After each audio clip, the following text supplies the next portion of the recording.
Here today. Magalí Rabasa is an assistant professor of Hispanic Studies in the Department of World Languages and Literatures at Lewis and Clark College in Portland, Oregon. She received her PhD in cultural studies with an emphasis in feminist theory and research from the University of California, Davis in 2014. Her research explores alternative media networks and autonomous politics in the Americas with a focus on Mexico, Argentina, Bolivia, and the United States. She has published articles and commentary in the Journal of Latin American Cultural Studies, Anthropology Today, Tabula Rasa, La Jornada, Rebelión, and Herramienta. She is a contributor to Modern Mexican Culture, the Routledge History of Latin American Culture, and the Routledge History of Latin American Culture. Her first book, which is titled the same as today's presentation, was published in 2019 by the University of Pittsburgh Press and is forthcoming in Spanish with Tinta Limón, Tren, and Movimiento Ediciones from Argentina. So without further ado, I hand it over to Magalí. Thanks for joining us today. Hello, everyone. I'm really happy to be sharing this virtual space with you all today. I want to give a big thank you to Jose Guerrero for the invitation and to Aaron and everyone at BSA for opening this space. I also want to thank everyone for joining us and overcoming our Zoom fatigue to participate in these dialogues. I'd like to also recognize all the workers who are behind the scenes making this event and so much of our work possible these days, workers who I think are even more invisibilized by our distance format. So I just want to recognize that work that is happening. I really appreciate the opportunity to share my work with book studies colleagues. I especially invite questions, comments, any dialogue in the time that we have after my presentation. So as Aaron mentioned, I'll be talking about my first book, which came out last year, and I will be giving a bit of an overview as well as delving into one specific section of that book. So The Book and Movement, Autonomous Politics and the Lettered City Underground is my first book, and this is an ethnography of an object, which is the print book. In the book, I explore what print books do in networks of autonomous movements that zigzag across the Americas today and over the last 2 decades. The project started with a curiosity about why anti-capitalist youth collectives, the indie media generation that started organizing online in the early 2000s, why these youth were going back to the historic craft of printing and making books as one of their primary tools for activism. So the project asks questions about the role of print book production and circulation in autonomous movements. I'm especially interested in the role of print books as a material actor in those networks. And I'm going to be sort of going between screen share and not screen share as relevant today. So I'm going to stop my screen share here briefly.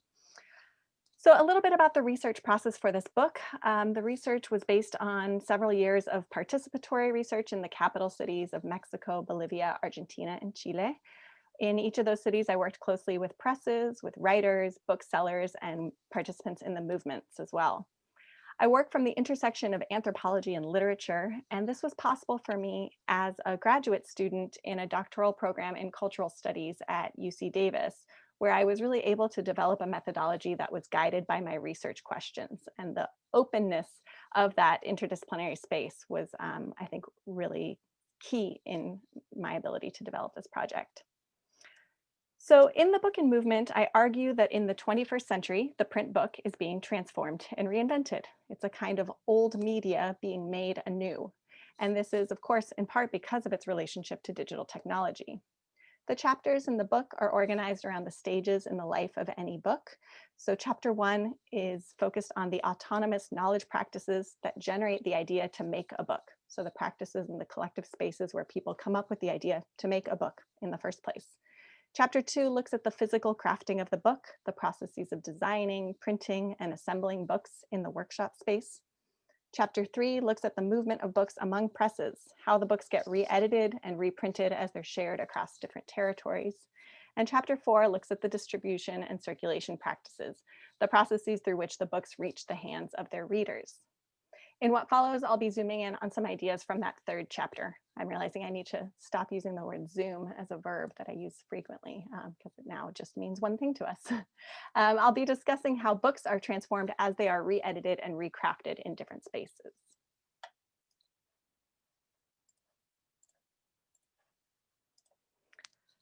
Over the first weekend of June 2016, the Feria del Libro Independiente y Alternativa, the Independent and Alternative Book Fair, celebrated its 10th anniversary with a 2-day fair in a public park in the Barracas neighborhood on the south side of Buenos Aires. This was about the 30th FLIA, as the fair is referred to, held in the capital of Argentina, but just one of hundreds of FLIAs that have been organized across Latin America since the first one was held in 2006 in Buenos Aires. The FLIA, as members of the organizing assembly told me, was, quote, born in 2006, but is a product of 2001, referring here to the economic crisis and popular rebellion of December 2001 in Argentina. The FLIA, they say, quote, belongs to everyone and no one. Like other products of 2001, the neighborhood assemblies, the recuperated factories, the workers' cooperatives, the autonomous adult schools, and more, the FLIA purposefully has no center. Each local iteration of the FLIA operates as an open assembly, and there's little, if any, coordination between different FLIAs. There is, however, a very palpable sense of flows of inspiration between the fairs. In addition to the open A of the name, which is sometimes alternative, other times autogestiva or autogestive, a word that doesn't really get used in English, but refers to practices of self-management and self-organization. Sometimes the A is amiga or friend, anarquista, anarchist, etc. Another way that the FLIA is intentionally marked as open and boundless is when it becomes the FLIA infinita, the infinite FLIA, a name that references the countless expressions of this event that have sprung up across the continent over the past decade. This also echoes the sense of connectedness between FLIAs that doesn't rely on centralization, but rather on more disordered modes of articulation.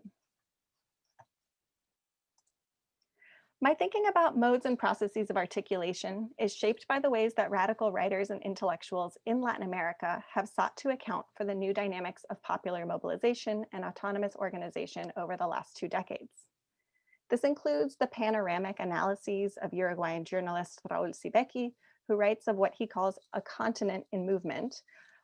And here, Sibeki's use of movement dialogues with Bolivian philosopher Luis Tapia's concept of societal movement as an alternative to the limiting and exhausted category of social movement. The concept of societal movement, or societies in movement, recognizes the wild form that such politics take, as they call it, exceeding the demarcations of a social movement as a thing that can be clearly identified and named. Tapia describes política salvaje, or wild politics, as, and I quote, a diverse set of practices that are not created to organize and reproduce domination, but rather which are unleashed to question it, attack it, and dismantle it, end quote. Later he says, and I quote again, they unfold as a practice of fluidity, as the counterpart to the forms of stabilization of a social order, end quote. I also draw from the work of Mexican militant and theorist Raquel Gutierrez Aguilar, who uses a language of disordering in her analysis of her experiences in the Ejército Guerrillero Tupacatari and subsequently as a political prisoner in Bolivia. She says that the task and the effect of wild politics is that, to disorder our thinking, our tools, our maps, our approaches, our histories. And significantly, she insists that this disordering affects not only the dominant, but also the alternative. What connects all of these concepts is an emphasis on non-linear, non-hierarchical, and non-institutional practices of collective action that are at once locally and territorially based and dialogically articulated with other geographies and calendars, to borrow the Zapatista language of space and time. In my research, I examined the ways that these practices and concepts appear not just in the words on the pages that circulate in spaces like the FLIA, but also in the book objects themselves, which I argue are materializations of the alternative political economic ethic that their pages, which is to say their content, propose. These books in movement are, in a sense, organic to the politics they describe. For this reason, I call them organic books. With this idea of the organic book, I'm especially interested in what the print book does in networks of radical politics.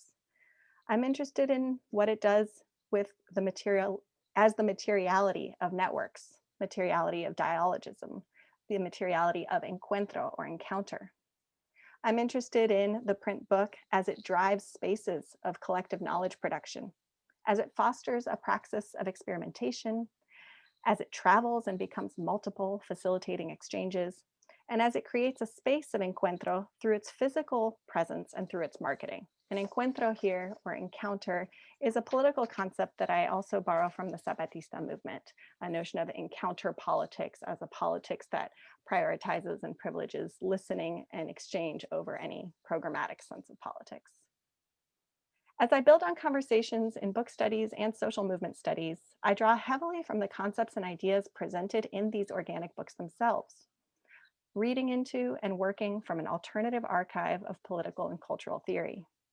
Wild politics, disordering, and societal movement are all concepts presented in the books whose materiality I analyze in this presentation. I'm especially interested in what books do in networks of radical politics today. And today I'll focus on a particular aspect of the physical book object, which is the function of the paratexts. As Gérard Genet has shown, paratext is, quote, what enables a text to become a book. Working with Genet's idea of the paratext as threshold, not boundary, I look at these marginal elements as they're essential to the way that the print book, and specifically the organic book, is made of and makes relations. I ask what happens when we bring this zone of transition and translation, this place of pragmatics and strategy, to the center of our analysis and make paratext primary. In examining books which emerge from and in turn help to produce and expand networks of wild politics, I want to show how focused attention to the peripheral textuality of these objects allows us to see the movement that inhabits the margins. The paratexts of organic books constitute a dynamic space of dialogism and possibility, where relations open up new maps of people, territories, temporalities, and media. This is a space where the apparent boundedness of the book object is productively destabilized by the plurality of relations that make it. In what follows, I briefly examine 3 different modes of paratext that make visible this movement in the margins. So working from the threshold that Genet named paratext, I examine the function of the various marginal elements that accompany the main text of a book to consider the ways that networks of solidarity and grassroots theorization are made visible in the print books. I want to start with the most obvious and substantive paratext. This is the space where the editors say to the reader, here is our network. This is the preface, the prologue, the foreword, the epilogue, etc. The inclusion of different texts like these represents the exertion of editorial autonomy. And the ways that these paratexts appear and disappear has significant effects on the overall form of each edition. These texts, which transform each edition of the book into both a local and translocal book, connect political conversations and practices across diverse sites. A book that has traveled widely with nearly a dozen editions in circulation is Raúl Sibecki's Dispersar el Poder, or Dispersing Power. The prologue to the first edition, pictured here, which has been included in the majority of reprints since, suggests this dynamic of plurality in its title, The Multiple Meanings of Sibecki's Book.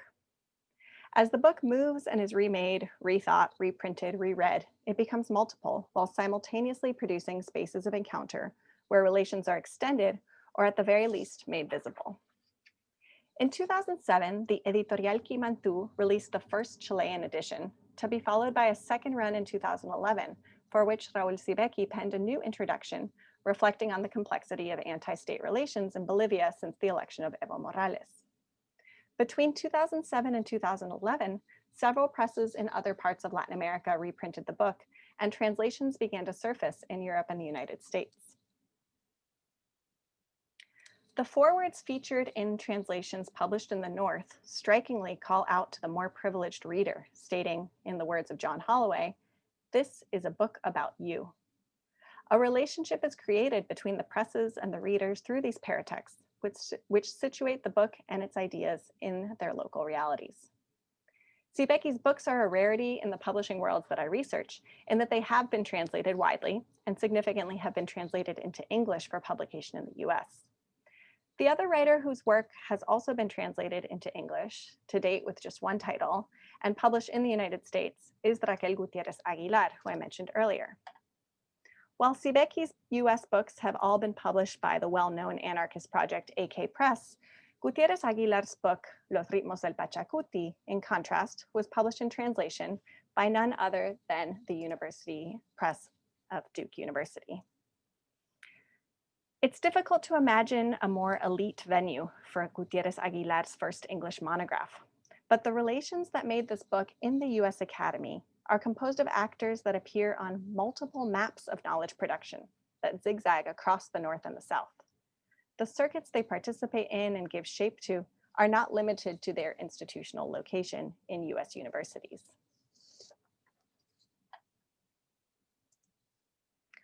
By looking at this paratextual space across editions, the practices of translation, linguistic, temporal, political, or cultural, that occur through the book's movement become very apparent. But another paratextual space that sheds light on the book's networking function is the page most often overlooked by readers. Perhaps the least obvious paratext, and often the least interesting, at least with proper books, is the copyright page. And I know that this is an audience that may in fact be excited about copyright pages, as I am, where many audiences that I speak with are not. Well, as researchers, we're often forced, or always forced rather, to refer to this page as we generate works cited pages and bibliographies. This page doesn't usually yield much fascinating or surprising information. But as I began to build my archive of organic books while doing my fieldwork, I quickly realized that in these underground worlds of radical books, this is not the case. As I traveled between my various research sites, the question that I always asked the presses was, why do you make books? As was to be expected, I often heard responses about the need to disseminate the movement's ideas, or about the importance of creating tools, or the significance of making material things collectively. So how do these objectives connect to decisions and strategies related to the space of the copyright page, related to intellectual property, or IP, which is to say, copyright or copyleft? The answer is that it varies tremendously, with the IP practices emerging as a product of each writer's and/or press's circumstances, needs, or interests. Nearly every edition of Dispersar el Poder has a different approach to the copyright page, some bearing a standard copyright, either to press or author, others copyleft or Creative Commons licenses, others say nothing at all on that page. And as I'll show in the following examples from other books, the copyright page, as we tend to call it, becomes a space where another conversation can occur between the producers of the book and the readers and potential future editors. There are 4 sets of practices that I see happening in this paratextual space. The first set of practices are recognizable and reproducible alternative licenses. These are licenses like Creative Commons and copyleft. And what we see here is the way that they become remixed, altered, modified, and in some cases magnified, as we can see in this image here with this oversized copyleft symbol taking up nearly 1/3 of the page. We also see here a copyleft sort of logo that's been kind of ripped from the internet in a low resolution format and reproduced in a book. So this is remixing, alteration, modification of these recognizable licenses, or anti-licenses, we might call them. The second set of practices are original statements that assert that the reproduction of the books is not only permitted, but encouraged. So here we see some examples from Chile, where we see the statement, the total or partial non-commercial reproduction of this book is totally permitted and encouraged by the editors. A second statement is followed by the assertion that intellectual property does not exist. We see different plays on words, the idea that no rights are reserved. We see the command to pirate and disseminate this work. And we see the assertion that reproducing the content of these books is not only permitted, it's necessary. The third set of statements include original statements that make specific reference to the socio-political conditions from which these books are emerging. Here we see a publication from Argentina that is a reproduction of a book originally published by a group called Traficantes de Sueños in Spain. And so on the sort of typical space of the copyright page, what we have is an actual photocopy of the original copyright page that's just been inserted into this Argentine edition. And then on the right, we have a note that's been added by the press. So the Argentine press that's reproducing this writes, "The books we publish in this collection are free, and the authors and editors understand that the readers have the right to read them and to learn and enjoy with them. We are promoting and disseminating a mode of relation with cultural goods. This book is not a pirated or illegal book. It's one that understands freedom to be constitutive of itself." And it's worth noting here that the title in question is actually a book about copyleft. Another example here from Argentina, we see the statement that reads, "All lefts reserved," otherwise refer to the list of books censored in the various dictatorships and democracies. To forbid someone from burning a book with the light of a photocopier is to promote the disappearance of readers. Here we see the haunting references to the disappearance of 30,000 and more in the dictatorship in Argentina, the practice of book burning as part of the censorship under that dictatorship. And they write, "Where there is no shame, there's no need for the law because no crime exists." And one of the presses collaborating on this edition is No Hay Vergüenza Ediciones, There Is No Shame Editions, in collaboration with Milena Cacerola. Here from the valleys of Oaxaca in Mexico, we see a statement that says, "Without copyright licenses or specific rights, you're invited to copy, reproduce, exchange, and distribute by any means possible. Let us amplify and multiply the autonomous efforts through open networks of sharing and mutual aid." And here we see the merging of sort of legacy of anarchist thought with the reference to mutual aid in combination with the autonomous politics of the indigenous movements of Mexico. The fourth set are where we see perhaps copyright, but not really copyright. So here, for example, we have copyright and copyleft right next to each other, and here playfully facing each other, almost as a sort of confrontation or perhaps the lead into an embrace, depending on our reading of it. And then finally, we have one of my favorite statements from a press in Argentina that has the statement, or rather the copyright is to "No te tomes tan en serio," copyright, "Don't take yourself so seriously," 2007. So we see a sort of playfulness that happens that also echoes a sort of political position and impulse of the presses. So as these examples show, there's tremendous variation in the approaches to both copyright and copyleft, and everything in between and indeed beyond. I call this organic IP. Each approach emerges from the needs and interests of the authors and editors in that space and in that moment. They remix and hack not only the alternative IP approaches like Creative Commons and copyleft, but also the dominant approaches like copyright. And this transforms the space of commercial and legal authority into one of creativity and dialogue. In this sense, they provocatively question the two elements that IP brings together, intellectual and property. While the inventive uses of this space, at times playful and at times more serious, are certainly fascinating, for me, the copyright page becomes an especially exciting site of analysis precisely because of the contradictions and tensions that appear there, particularly as we read across editions and across formats. Raquel Gutierrez Aguilar's book, mentioned earlier, Los Ritmos del Pachacuti, The Rhythms of Pachacuti, illustrates this especially well. Whereas the first three editions, published in Bolivia, Argentina, and Mexico, all bear some sort of conventional copyright license, my impression of these print editions of this book is quickly complicated by a simple Google search for the title. Two different websites feature digital editions with varying degrees of liberation of the text, as it sometimes gets called. The Argentine edition appears on the publisher's website with a Creative Commons license in place of copyright, and the Mexican edition can be located on Scribd as a PDF, likely leaked, that appears to be an early proof of the book, compiled before the legal and technical details, including the copyright licensing and the ISBN, had been negotiated and finalized. Why these two presses have chosen not to use the same Creative Commons license in the print edition is unclear, but this partial liberation of these digital files has the effect of complicating their otherwise usual IP approach. Both the Tinta Limón and Bajo Tierra digital files appear to me as something like the freer, more open and mobile sisters of their print editions, or better yet, something like the digital alter egos of the print book, like an alternate persona with its own set of ethical engagements. The bibliography of Los Ritmos del Pachacuti conveys a sense of how the book is unbounded as different presses share the text and reprint their own editions across Latin America.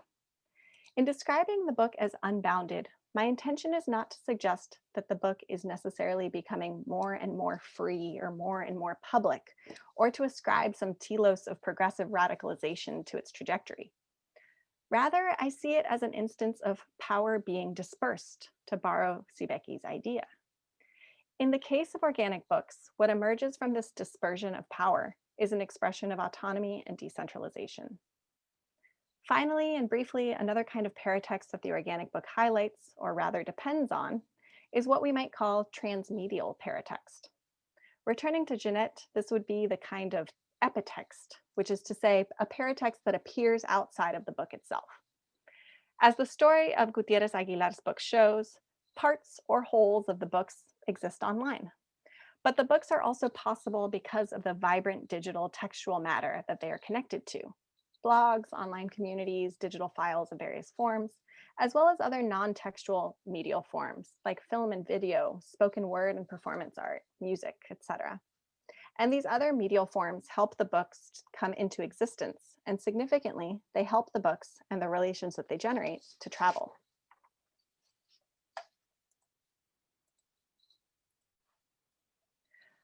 About 6 years ago, a group of young women, mostly university students who had become involved in the FLIA book fair in Buenos Aires, decided to extend the project of the FLIA to another medium, radio. The FLIA fairs had long included a live stage where people would read texts, perform theater and music, and engage in public conversations. This space of performance and interaction provided a platform from which the books circulating in the fair could literally be amplified. With the launching of Radio FLIA, this live space for interaction was extended to a more consistent venue.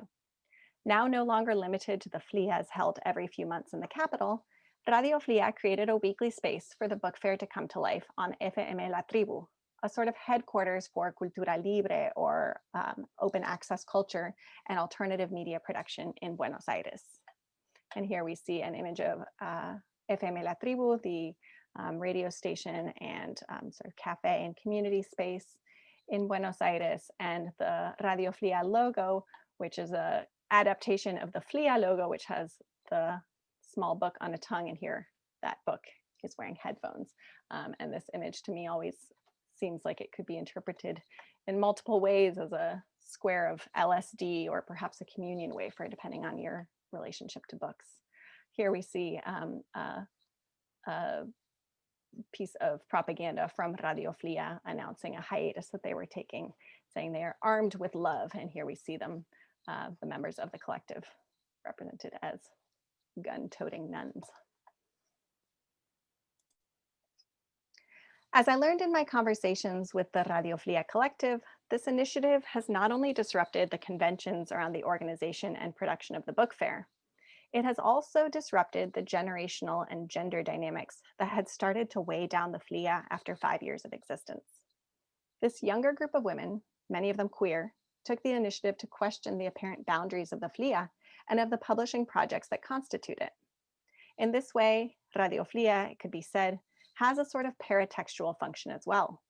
It's a sort of wild offshoot from the FLIA, a space of new possibilities where the apparent boundedness of not just the books, but also the dynamic book fair is productively destabilized.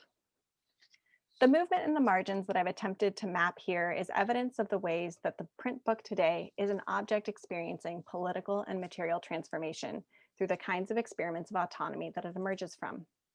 This demands, and indeed generates, not just new approaches to its production and circulation, but also to its reception and consumption. The paratextual spaces of the books bring into the hands of readers the infinite and wild maps of relations that shape these societies and movement, our own included, and I would say increasingly so by the day. By shifting our focus not just to the text between the covers, but to the marginal elements of the books and to the interstices between the books, this movement begins to come into view, bringing with it the possibilities for new forms of articulation and connectedness around us. In closing, I want to return briefly to my own book to share a bit about how I see those questions of articulation, connectedness, and movement at play in it.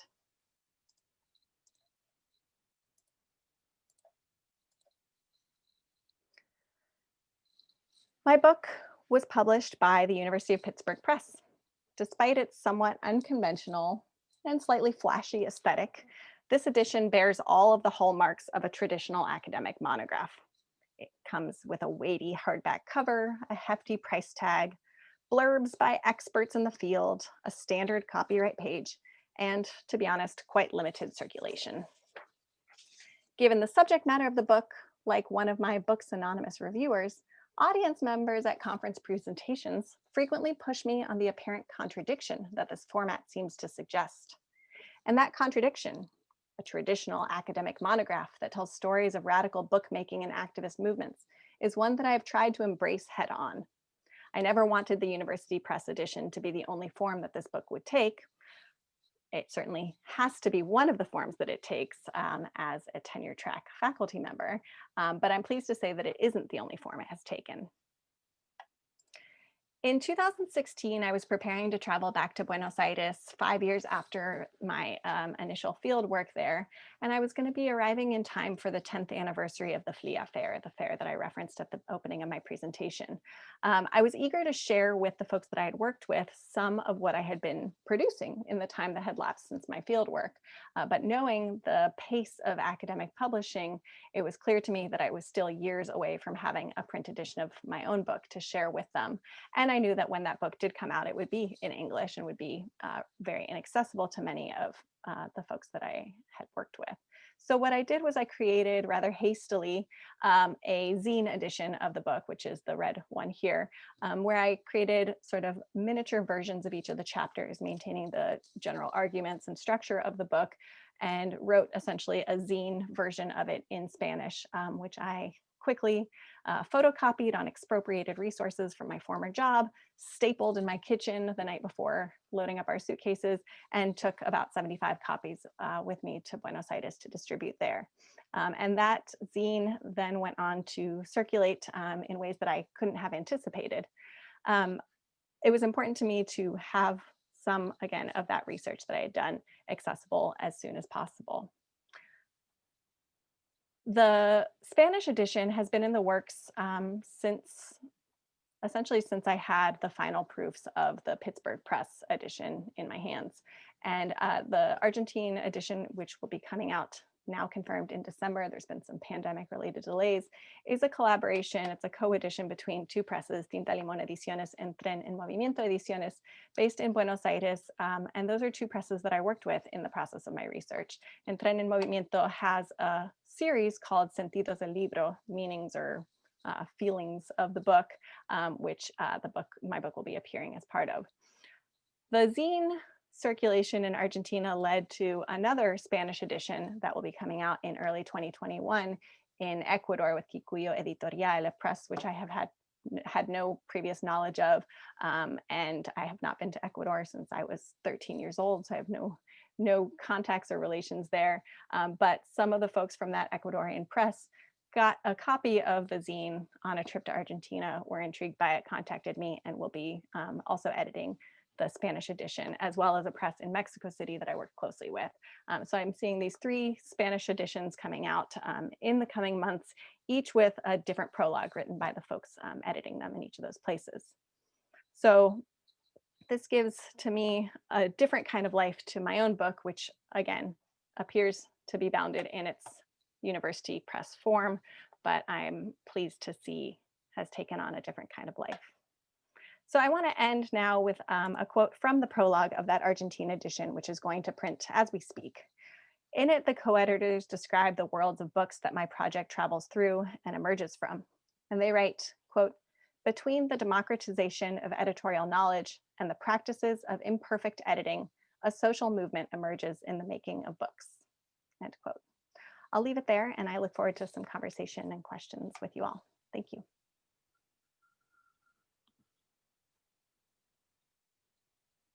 Hi, everyone.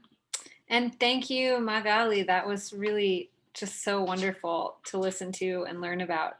We do have a few questions. And as a reminder, you can give a thumbs up to questions that you see in the box if you think that they are especially interesting. So I'll start with the first one, which is from Nora Benedict. She's curious as to how these alternative/radical books are financed. Even digital books require server space, labor, etc. And what do the editors do for a living if they're not making income from the sales of books in a traditional sense? Yes, this is a key question. And this is one of the reasons that the concept of autogestión or autogestion, or it gets translated into English as self-management, worker self-management, which I think is a really limited understanding of it. But autogestión refers to a kind of self-sustaining practice. And that's really central to these projects. They aspire to be self-sustaining. The financing of these projects oftentimes comes from an initial sort of collective pooling of resources, some kind of fundraising effort, perhaps the sale of some other thing as the initial fundraising for that first run of books. And then the funds are all sort of recycled into subsequent editions. So they're really shoestring operations, we could say, in most cases, particularly in their initial moments. Some of the projects are volunteer run, like Changing Suns Press, which is actually a press that I am a part of the editorial collective of. It's a press based in Canada. We're an all volunteer run project, which means that we move extremely slowly. And 3 of the 4 of us are employed at universities. The other is a farmer who's certainly not making any big bucks there, but we move very slowly. And we started with initial Indiegogo campaign was what we did here in the North. But in Latin America, I've seen folks working certainly in academia, in all kinds of arts and media industries, but also in all kinds of just like regular day jobs, in the service industry, et cetera. There is an increasing push towards trying to find ways to truly be self-sustaining by organizing cooperatively. So there are some projects that are organized as cooperatives where folks are actually living now from the work that they're doing, living a very modest life, but living nonetheless from that editing work. But that is sort of what most of the projects I think are aspiring to. And there have been some experiences of success with that. Tren en Movimiento and Tinta Limón Ediciones are both projects that the editors do live from the work that they do as editors. Thank you. I'm glad that they're living from the work that they do as editors. So another one from a member of the audience, can you talk a little bit about where these books accumulate? How far outside of the autonomous networks where these books are produced do the books actually circulate? And do public or academic libraries actively collect them? Like, where would you access this archive? Yeah, so it's definitely not an archive that I think exists in any accessible way in the United States, for example. I don't see it being appearing in like special collections in libraries yet, though I see another question from Laura Martin about cartoneras, and that is an exception to this, and I can maybe we can use that as a segue. These books in the context of Latin America, the sort of archives I think appear in activist spaces, right? So in sort of what we would think of as info shops in the US and Europe. So in sort of activist spaces that oftentimes are sustained by running a bookstore. So these kind of bookstores that are really not profit oriented in any way and that are really more about spaces for gathering. So that would be one sort of space where you would see it. Also in anarchist libraries, right? Anarchist libraries are a huge phenomenon in Latin America and other parts of the world. So anarchist libraries would be another kind of alternative archival space for that. And then I think just in personal collections. So people share, folks who are in university spaces share with their students then those kind of collections that they've built. But I don't see the alternative archive of these books as something that exists in a widely accessible form yet. Do you want to talk a little bit about? Yeah, for sure. So then Laura asks what consideration I've given to cartonera publishers in my fieldwork and if I see them being a distinct phenomenon from these autonomous publishers. And so yes, in the chapter where I focus on the physical production of the books, so in the workshop space of the printing and binding of the books, I talk about the kind of overlap with cartonera presses. And cartoneras, for those who don't know, are far-reaching phenomenon now of these sort of alternative presses that print low-cost books and use recycled cardboard as the covers. And that recycled cardboard then is typically hand-painted, and that is cardboard that is purchased from cardboard collectors as a kind of solidarity economy network. One of the big differences from I think especially some of the earlier cartonera models and the presses that I'm talking about has to do with the content. So a lot of cartoneras, especially those early cartoneras, were reprinting classic works or works of literature or things in the public domain.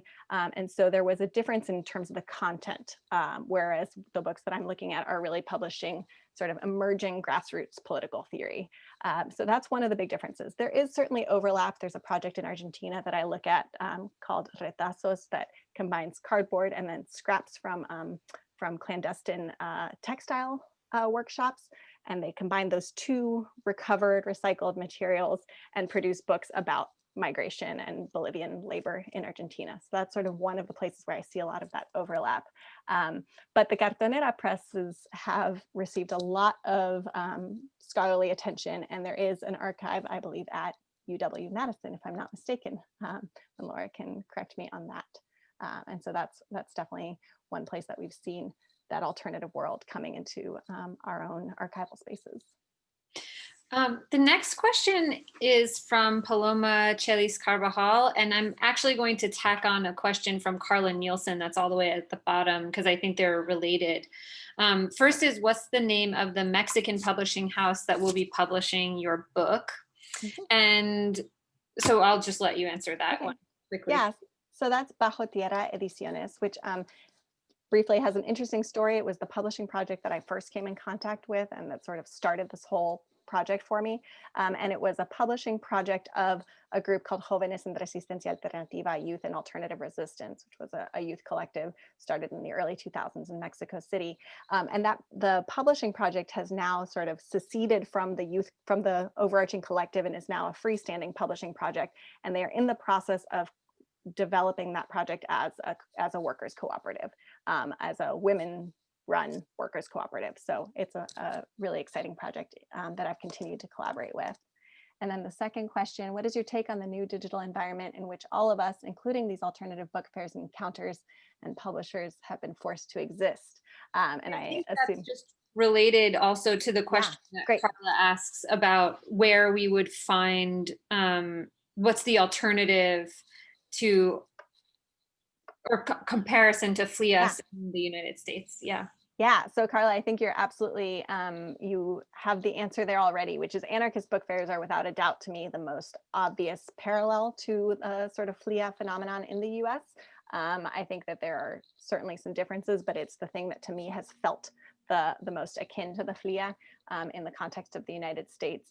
Zine Fest, I think also in their spirit and in their sort of political and economic ethic, less so in terms of the actual materiality because they are limited to that, generally limited to that one print form, which is the zine, which is like a book, but also a more ephemeral kind of print media.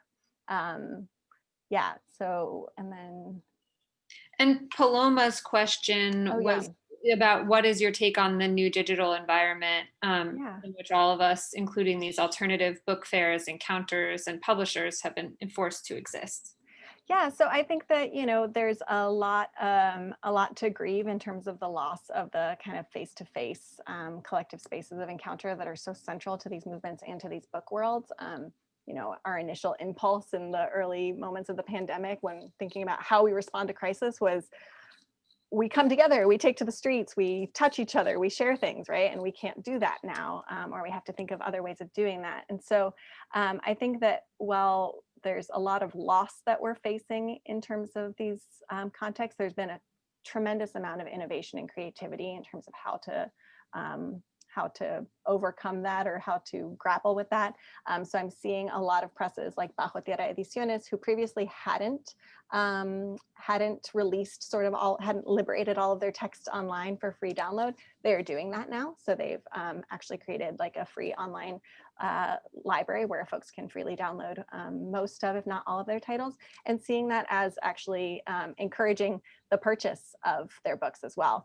There's also new ways of like new approaches to kind of delivery and distribution in the absence of the book fair space. So in Argentina, there's like this massive network in Buenos Aires now of book delivery by bicycle. So they're like, we will bring the books to your house, anybody, right? So this home delivery, right? So kind of connecting the private space to these book worlds. So I think there's a lot of creativity and folks are finding ways to,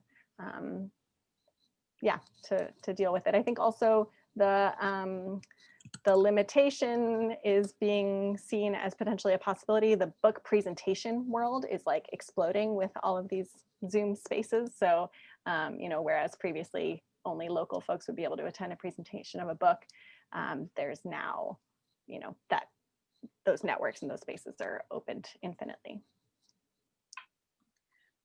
There's a great question here from Juan David Murillo about the case studies you worked with. Did you find, among those case studies, did you learn anything about the publishing experiences in indigenous languages? And I'm sorry, I don't know how to pronounce these two, so yeah. But maybe you can. Yeah, so in Quechua and Aymara in the Bolivian case, for example. Yes, so I did come across some experiences of publishing in specifically in Quechua and Aymara. Bolivia was the place where I found that the most. I did very little field work in Chile. It was sort of this like extra thing that came on along the way as I was doing my research. But there I know that there is a vibrant network of Mapuche publishing. But in the context of Bolivia, I did see this in the work that I was doing in El Alto, which is like 90+% Aymara city of over 1 million people located just above the capital city of La Paz. And so there, what I was finding more than the kind of political theory that I study, I was seeing more literary works published in Quechua and Aymara. So I think that there's a more visible, at least, network of this kind of underground and alternative publishing of literature in indigenous languages, more so than of the political theory. So there are two questions that relate to each other, and that's how did you select your cases? Why those countries? Have you seen similar practices in other countries in Latin America? And yeah, just generally, what was the governing thought behind how you chose your publishers? Yeah, so I initially, the project initially came after a summer where I was also in Colombia and in Peru for the first time. And I was coming across titles that I had found in Mexico previously that were being re-edited and reprinted in those countries as well by different projects. So those two countries, which then ended up not being part of the project, were some of the inspiration for the initial idea. So I can say right away that, yes, this is something that I definitely see happening in other countries in Latin America. There's some overlap with Brazil, though things get a little more complicated with the linguistic dimension there. But certainly in Peru, Ecuador, yeah, across the Americas, I would say that we can see these kinds of practices happening. I chose to focus on Mexico, Bolivia, and Argentina because, especially in the moment that I was beginning this project, to me, they seem to be the most significant sites of autonomous politics and the sort of formation of theories of autonomous politics. And so there was kind of an twofold concern. One was, where is this dynamic book world coming from, right? Where do we see these dynamic sort of experimental spaces of book production happening? And then where is that experimentation in politics happening as well? And so for various reasons, I chose that sort of corridor of Mexico, Bolivia, Argentina, also seeing a lot of conversation and dialogue between those three sites. with the Bolivian movements at the start of the 21st century that led to the ascension of Evo Morales into power, the Argentine movements of 2001 and its aftermath, and then certainly the Zapatista experience in Mexico at the close of the 20th century. And then, like I said, Chile sort of made its way in because of a really unique project, the Editorial Quimantu that I mentioned, that Raúl Sibeki actually really urged me to examine. And it was a tremendous project that I was able to learn a lot from, but that also sort of was a somewhat isolated and really particular case. And I guess in regards to the other question about the selection of presses, there are countless, right, beyond the ones that I worked with, but what I was doing was a participatory research project. And so rather than do the sort of all-encompassing survey of the world of alternative publishing, I was really following the sort of all the hands that were touching the books that I was coming into contact with. And so looking for those spaces of book production, book circulation, and book distribution. But yeah, there's always endless, you know, if we think about that image of the flia infinita, this is certainly an infinite world of books that has many, many wild offshoots. So we only have 5 minutes left, and this is a question I was curious about too, just from seeing the image of the cover. And what does the interior of the zine of your book look like? The interior is unfortunately much less interesting than the cover. Given my limited graphic design skills, this was a case of me making this on my own and learning along the way. So the interior is very text heavy, with some like extraordinarily large margins because I just couldn't figure out the formatting any better, and some very poorly reproduced black and white images that really give a feeling of what they show without really being able to see clearly what they are. Again, this was created on a photocopy machine in the late hours of the night in my old university. And what typeface did you choose? I believe I used Garamond because you can get so many words onto the page. Yeah, got it. It's the trick from writing job application letters. It looks big, but you can squeeze more in. Well, I think we do have a couple of minutes left to answer the final question. How do publishers and original authors react in general to these unusual, wild, or organic forms of their works? Generally extremely positively. They're thrilled when they find out about editions that they didn't even know existed. In my experience in interviewing authors, that's something that I asked, you know, and sometimes there were a few instances where I was actually the person that was the reason that the author knew about an edition that they weren't aware of, you know, through a question that I posed in an interview. There was one case of a Peruvian publisher who was somewhat surprised to learn of, they had been the first edition of a book by Raúl Sibeki, and they were sort of surprised to learn of the Mexican edition because they had no knowledge of it. And there they sort of expressed a sense of, I guess, surprise. I don't know if it was that negatively charged, but surprise at the fact that they had not been part of that conversation, right? And so the author himself had just shared the PDF from the Peruvian edition with the Mexican publishers without any, you know, any knowledge on the part of the original editor. So there was sort of this like, oh wait, I'm not part of that chain, but obviously this is all, you know, beneficial. So I guess that's how it is, right? So surprise that's generally positive, I think. Well, I think that's the last question, so we Fantastic. can wrap up. I want to thank you for this really fantastic presentation. I learned so much, and about, you know, a subject that was totally new to me, and it's just so exciting to have you with us today. So thanks again. Thank you all so much. Everyone for joining us. I hope you'll join us for another virtual event. You can find out more about what we're offering through the end of the year on bibsocammer.org. So thanks again. Cheers and see you soon. Thanks so much, everyone. Bye.